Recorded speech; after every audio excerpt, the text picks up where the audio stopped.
सदन में मंत्री गुढ़ा ने अपनी ही सरकार को घेरा। सही है कि हम महिलाओं की सुरक्षा में असफल हो गए।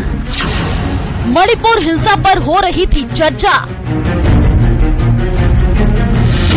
किसान की यह हालात क्यों हो गए, उसके पीछे कारण है कमजोर शासक, लचर कानूनी व्यवस्था। गुढ़ा बोले अपने गिरेबान में झांकना चाहिए। ये राजस्थान में जिस तरीके से अत्याचार बढ़े हैं महिलाओं के ऊपर, मणिपुर के बजाय हमें अपने गिरेबान में झांकना है। बयान पर सरकार नाराज। अभी पता लगाएंगे क्या फैसला हुआ है क्या नहीं हुआ है, लेकिन ये सही है कि वो कई दिनों से पार्टी विरोधी बयान दे रहे थे।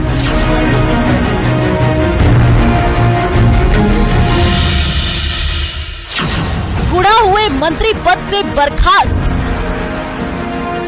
देखिए, राजस्थान की विधानसभा में जिस तरह मंत्री का बयान आया, निश्चित रूप से सरकार को कटघरे में खड़ा करता है। बीजेपी ने कहा सच बोलने की मिली सजा। सरकार का एक मंत्री बोलता है, इसका मतलब पूरी सरकार बोल रही है। सरकार के इस मंत्री महोदय ने सरकार की कलाई खोल दी। मैं उनको तो बधाई दूंगा ही दूंगा। मंत्री जी को ये बयान बहुत पहले जाना चाहिए था। आरएलपी हमेशा इसके पक्ष में रही है। गुढ़ा पर गिरी गाज, मंत्री पद से बर्खास्त। और राजस्थान की सियासत से इस वक्त की सबसे बड़ी खबर, मंत्री राजेंद्र गुढ़ा को बर्खास्त कर दिया गया। सीएम गहलोत ने गुढ़ा को बर्खास्त किया। महिलाओं की सुरक्षा पर बयान दिया था। गहलोत सरकार पर ही सवाल खड़े किए थे। कहा था राजस्थान महिला सुरक्षा में नाकाम है। राजेंद्र गुढ़ा की सीएम गहलोत को नसीहत थी, मणिपुर की बजाय राजस्थान को देखें, हमें अपने गिरेबान में झांक कर देखना चाहिए।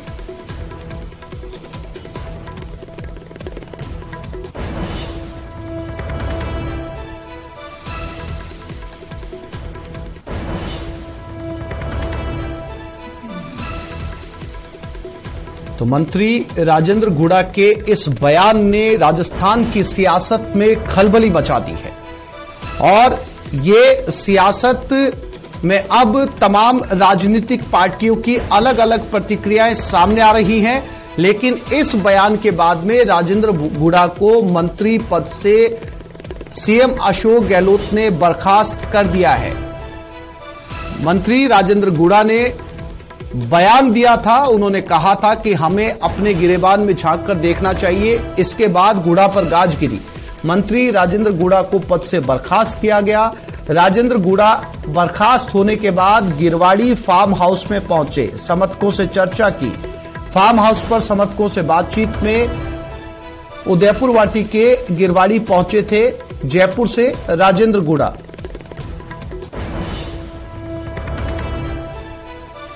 और उदयपुर वाटी के गिरवाड़ी फार्म हाउस पर कल राजेंद्र गुढ़ा को मंत्री पद से बर्खास्त किया गया था। गिरवाड़ी में समर्थकों का तांता लगा हुआ है उनसे मिलने के लिए। राजेंद्र गुढ़ा ने अपने लोगों के साथ देर रात तक चर्चा की। कहा सोमवार को जयपुर में और बड़ा खुलासा करूंगा। मीडिया से बातचीत में सच बोलने की सजा मिली है, यह कहना है राजेंद्र गुढ़ा का। और मंत्री पद से बर्खास्त किए जाने के बाद राजेंद्र गुढ़ा ने खुलकर बात की। झुंझुनू में मीडिया से बात करते हुए गुढ़ा ने कहा कि अगर मैं उस दिन डायरी नहीं निकालता तो आज तक मुख्यमंत्री अशोक गहलोत की छुट्टी हो चुकी होती। गुढ़ा ने कहा कि मुझे सच बोलने की सजा मिली है। मुझे दुख हो रहा है कि जब वो एक डायरी थी वो मैं नहीं निकालता तो आज शायद गहलोत साहब की उसी दिन छुट्टी हो जाती और आज ये दिन नहीं देखना पड़ता। जिस तरीके से राजस्थान के अंदर रोज अखबारों में रोज जगह जगह बच्चों के साथ, माताओं के साथ, बहनों के साथ ये सारी रिपोर्ट भरी पड़ी है। सारी रिपोर्ट ऑन रिकॉर्ड है कि राजस्थान महिला अत्याचार में नंबर 1 पर आ गया। ये हम सभी के लिए शर्म की बात है। जिस तरीके से मणिपुर की जो घटना थी वो शर्मसार है, उसकी सारी निंदा होनी चाहिए। लेकिन हम इतना सा ही तो कहा था कि तो हमें अपने गिरेबान में झांकना चाहिए। हम 4 महीने बाद में जनता के अंदर बीच में जाएंगे, जनता को हम कैसे फेस करेंगे? इतनी सी बात थी। हम जनता के सामना होगा तो ये सारी चीजें हमारे साथ जुड़ी होंगी, तो हमें इसको ठीक करने के लिए अपना सिर्फ गिरेबान की बात की थी और इतनी कोई बात नहीं थी। हमारे लिए शर्म की बात है, हम उस प्रदेश के अंदर आते हैं, और मैं जिस शेखा बाटे से आता हूँ, जिस राव शेखा की ये भूमि है, जो राव शेखा एक महिला के सम्मान के लिए रड़ावता में 3 पीढ़ियां एक साथ कट गई थी, एक साथ रड़ावता में 3 पीढ़ियां हमारी एक महिला के सम्मान के लिए। हम उस डीएनए से हैं, हमारे अंदर वो डीएनए है, और उसके बाद हम ये सारी चीजें लेके हम राजस्थान में आए, तो इसके लिए ये बात रखना तो कोई गुनाह तो नहीं था। और हमने इस सरकार को, जब ये माइनॉरिटी में थी, इस सरकार को मजबूती देने के लिए हमने कोई कसर नहीं छोड़ी। हमारी तरफ से जब भी सरकार पर कोई संकट आया, जब भी कोई दिक्कत आई, तो पूरी ताकत के साथ हम गहलोत साहब के साथ रहे। को बताऊंगा 2 दिन बाद, मैं असेंबली में आ रहा हूँ सोमवार को।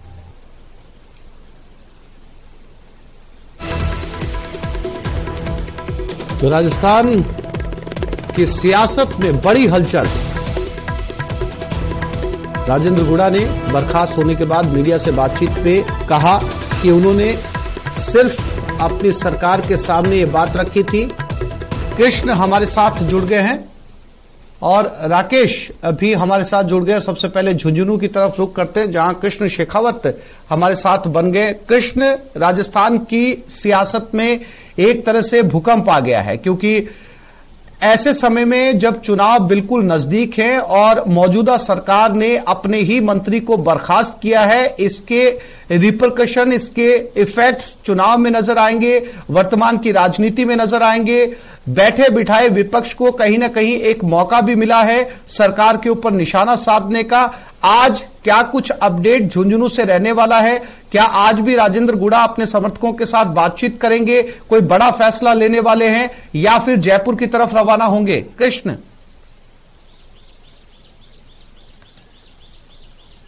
जी आसिफ, मैं बता दूं कि जिस मुद्दे पर सदन में भाजपा घिरी हुई थी, उसी मुद्दे पर राजेंद्र गुड़ा ने बेबाकी से अपनी राय रखते हुए सरकार पर ही सवाल खड़े कर दिए, और उसके बाद विपक्ष को है बैठे बिठाए मुद्दा मिल गया और विपक्ष ने उस मुद्दे को पूरी तरीके से भुनाया भी। और राजेंद्र गुड्डा है वो भी अपनी बात पर कायम है। उन्होंने मीडिया से बातचीत करते हुए कहा कि मैंने जो अपनी राय है वो रखी है और मैं अपने बयान पर है वो कायम हूं।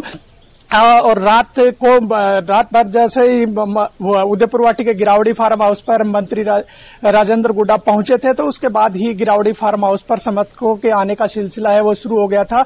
और तमाम जो उदयपुर वाटी विधानसभा क्षेत्र के उनके समर्थक हैं, उनसे मंत्री राजेंद्र गुड्डा है वो चर्चा करते रहे थे और मीडिया से बातचीत करते हुए कहा था कि जयपुर में सोमवार को बड़ा खुलासा करूंगा। और सुबह से ही जो गिरावड़ी फार्म हाउस है उस पर उदयपुर वाटी विधानसभा के समर्थक हैं, उनके आने का सिलसिला है वो लगातार जारी है और राजेंद्र गुड्डा है वो उनसे मंत्रणा कर रहे हैं। अब आगे देखना होगा कि राजेंद्र गुड्डा है उनकी क्या कुछ रणनीति रहेगी, वो जयपुर में ऐसा क्या खुलासा करेंगे सोमवार का, जिसको लेकर तमाम राजनीतिक हलके हैं उनमें वो टकटकी लगाए बैठे हैं कि सोमवार को मंत्री राजेंद्र गुड्डा ऐसा क्या खुलासा करेंगे सरकार को लेकर।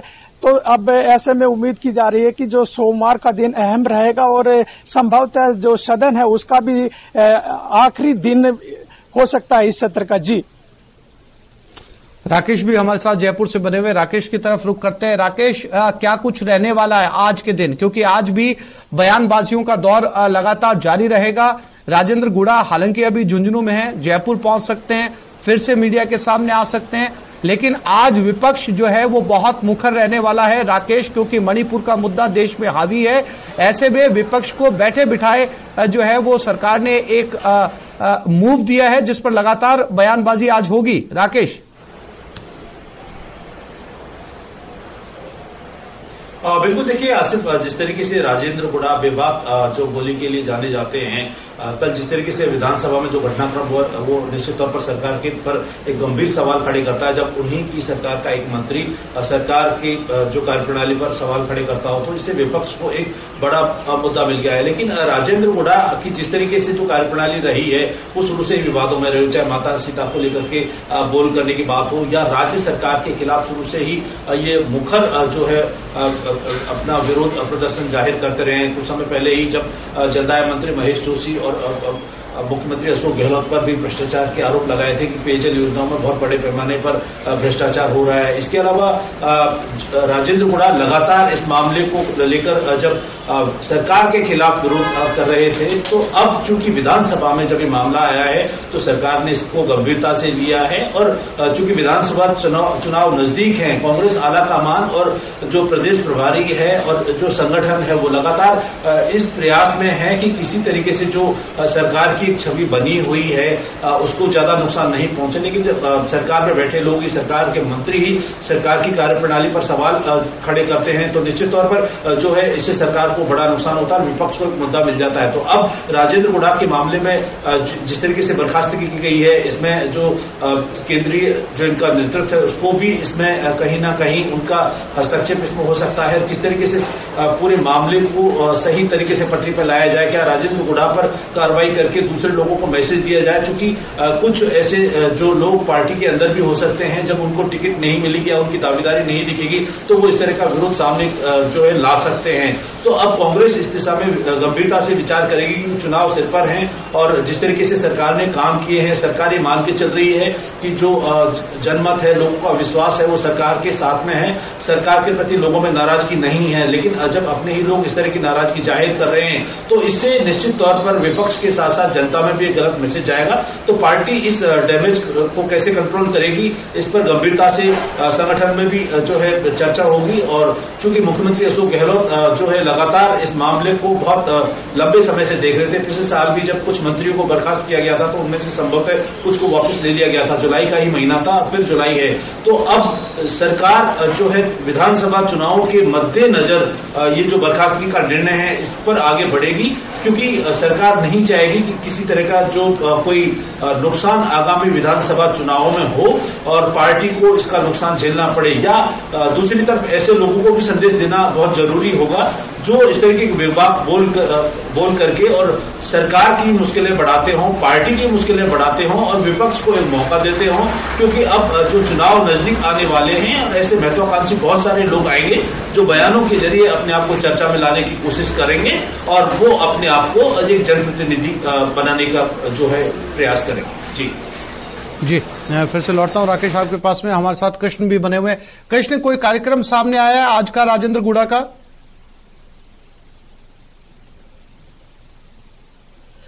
कल का जो उनका ट्यूट चार्ट था उसके मुताबिक जो गिरावड़ी फार्म हाउस पर जन सुनवाई का कार्यक्रम था और उसके बाद जो स्थानीय कार्यक्रम थे विधानसभा क्षेत्र में उनमें शिरकत का कार्यक्रम था।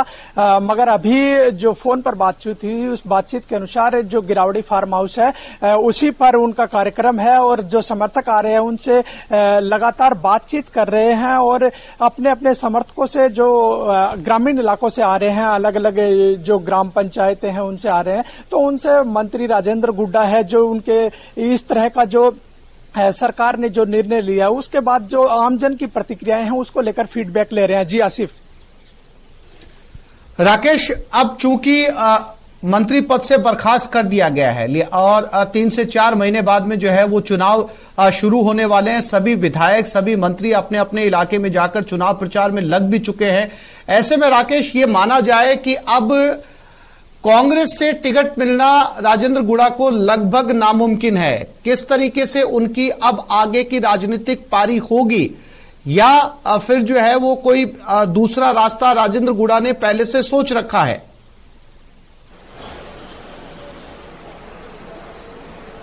बिल्कुल, देखिए आसिफ, इसमें कोई अतिशयोक्ति नहीं है कि राजेंद्र गुड़ा जो बयानबाजी कर रहे हैं लगातार इसके पीछे कहीं न कहीं एक सोची समझी उनकी एक रणनीति है, क्योंकि लगातार इस तरीके से पार्टी विरोधी बयान देना हर किसी भी जनप्रतिनिधि के लिए संभव नहीं है, क्योंकि राजेंद्र गुड़ा का अपने विधानसभा क्षेत्र में अपना वजूद है और लगातार पार्टी से ऊपर अपने आप को बताते हैं, पार्टी गाइडलाइन से अपने आप को ऊपर बताते हैं।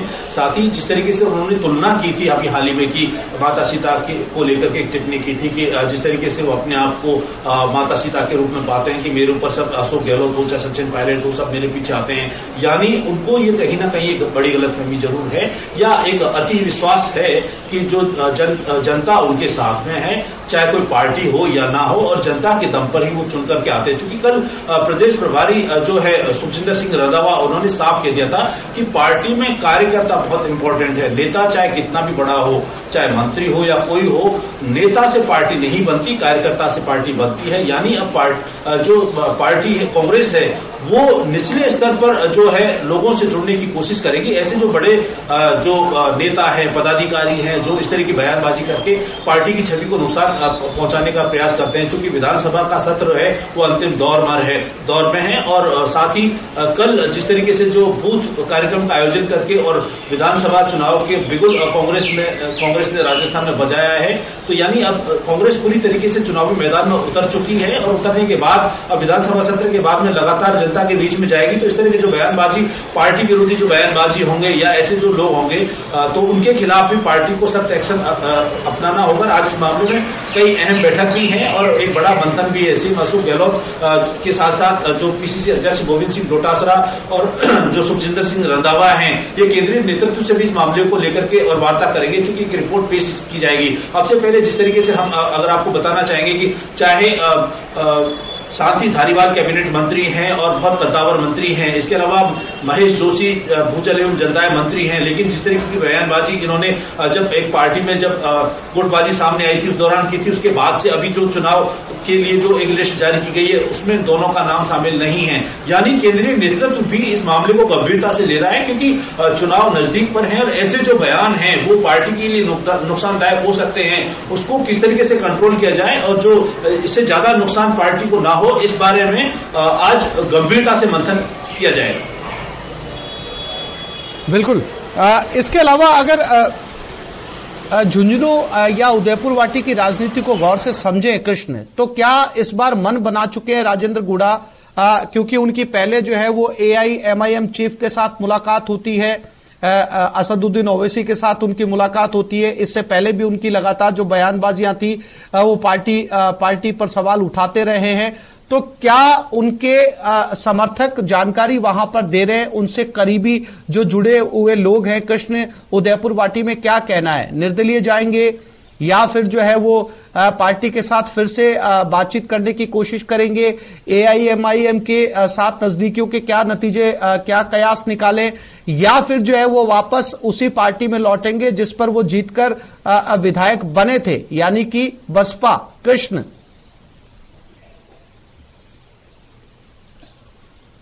जी आसिफ, मैं आपको बता दूं कि बीते 4 चुनावों की अगर अपन जातिगत समीकरण की बात करें तो जो राजेंद्र गुड़ा है वो जो ट्रायंगल समीकरण है उसको अपने लिए मुनासिब समझते हैं। एक बार राजेंद्र गुड़ा ने जो है कांग्रेस की टिकट पर चुनाव लड़ा था और वो हार गए थे, और अगर 3 अन्य चुनाव की बात करें तो एक बार उनके भाई रणबीर गुड़ा है, उन्होंने लोजपा के टिकट पर चुनाव लड़ा था, और एक बार राजेंद्र गुड़ा है उसके बाद जो बसपा की टिकट पर चुनाव लड़ा था, उसके बाद राजेंद्र गुड़ा ने कांग्रेस की टिकट पर चुनाव लड़ा तो हारे थे। और पिछले चुनाव 2018 की बात करें तो राजेंद्र गुड़ा ने है वो बसपा का दामन दोबारा थामा और बसपा से ही चुनाव लड़ा और जीते भी। तो उदयपुर वाटी का जो ट्रायंगल है वो जो जातिगत समीकरण है उसमें ट्रायंगल की फाइट में ही राजेंद्र गुड़ा है वो वहां पर आराम से जीतते हैं, और उसी को लेकर जो मान लो कि जो यहाँ के स्थानीय तौर पर जो राजनीतिक